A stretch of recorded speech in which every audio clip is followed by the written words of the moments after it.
ఈ కాలాన్ని యోగా ప్రాక్టీస్ కాలము లేదా యోగా ముఖ్యమైన కాలము అని చెప్పవచ్చు. ఏ కాలాన్ని అంటే క్రీస్తు పూర్వము 500, క్రీస్తు శకము 800, బిఫోర్ క్రీస్ట్ 500, ఆఫ్టర్ క్రీస్ట్ 800. ఈ మధ్యకాలాన్ని మనము గొప్ప ప్రాక్టీస్ యోగా కాలము అని చెప్పవచ్చు. ఎందుకంటే పతాంజలి మహర్షి రాసిన యోగ సూత్రాలు, ఇంకా వ్యాసుడు భగవద్గీతలో చెప్పిన విషయాలని దీన్ని ఆయన వ్యాఖ్యానాలు ఉన్నాయన్నమాట, ప్రూఫ్స్ ఉన్నాయి.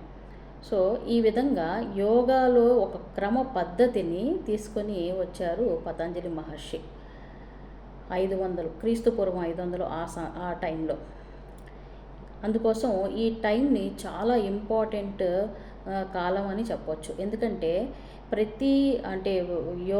వేదకాలం నుంచి యోగా ఉన్నప్పటికీ ఒక క్రమ పద్ధతిలో మనకు అందించిన వారు పతంజలి మహర్షి.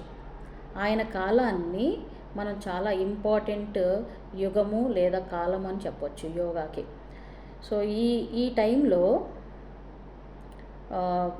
మహావీరుడు ఇంకా బుద్ధుడు వీళ్ళిద్దరినీ కూడా చాలా ముఖ్యమైన వారని చెప్పవచ్చు.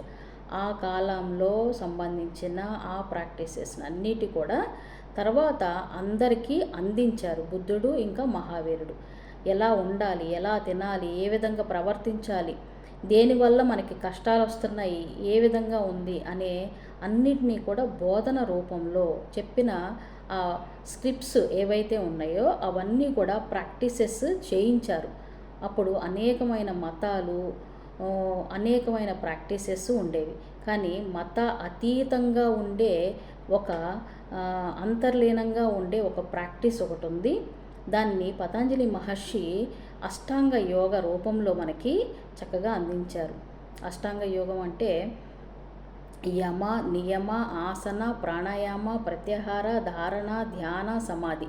అంటే సమాధి స్థితి అంటే నువ్వు అనుకున్న పనిని ఎలా చేయాలో ఒక క్రమ పద్ధతిని, అంటే అది యోగమే కావచ్చు, భగవంతుడితో కనెక్ట్ అవ్వడమే కావచ్చు, లేదా నువ్వు చేసే పనిపైన ధ్యాసని నిలపడమే కావచ్చు, ఏదైనా కావచ్చు. కానీ దాన్ని ఒక పద్ధతి ప్రకారం చేసినప్పుడే దాన్ని మనం సాధించగలము అని ఒక లైన్గా ఒక స్టెప్ తర్వాత ఇంకో స్టెప్ని మనకి చక్కగా అందించారు. ఎట్లా అంటే ఒక గూగుల్ మ్యాప్ లాగా. ఒక ప్లేస్కి మనం వెళ్ళాలి అంటే దానికి మనం గూగుల్ మ్యాప్ ఎలా పెట్టుకుంటాము, అదేవిధంగా పతంజలి మహర్షి 196 సూత్రాస్ రాసి దాన్ని అష్టాంగ యోగంగా మనకి అందించిన ఒక క్రమ పద్ధతి అనేది ఉంది చూసారా. ఆ పద్ధతి అనేది చాలా సింపుల్ చేసిందనమాట. ఇప్పుడు ఎట్లయితే గూగుల్ వచ్చిన తర్వాత మన లైఫ్లో ఎక్కడికన్నా వెళ్ళాలంటే ఎట్లా సింపుల్ అయిపోయిందో అట్లాగా పతంజలి మహర్షి దాన్ని అంత సింప్లిఫై చేశారు.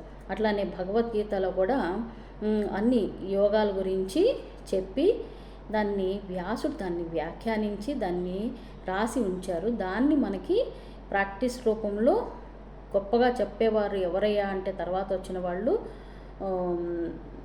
బుద్ధుడు ఇంకా మహావీరుడు. వీళ్ళిద్దరూ కూడా చాలా గొప్పగా అందరికీ ప్రాక్టీస్ రూపంలో అందించేలాగా తర్వాత జనరేషన్కి అర్థమయ్యేలాగా చెప్పుకుంటూ వచ్చారు. ఈ తర్వాత మళ్ళీ ఎవరొచ్చారు, ఏ విధంగా దీన్ని డెవలప్ చేశారనేది మళ్ళీ చెప్దాం.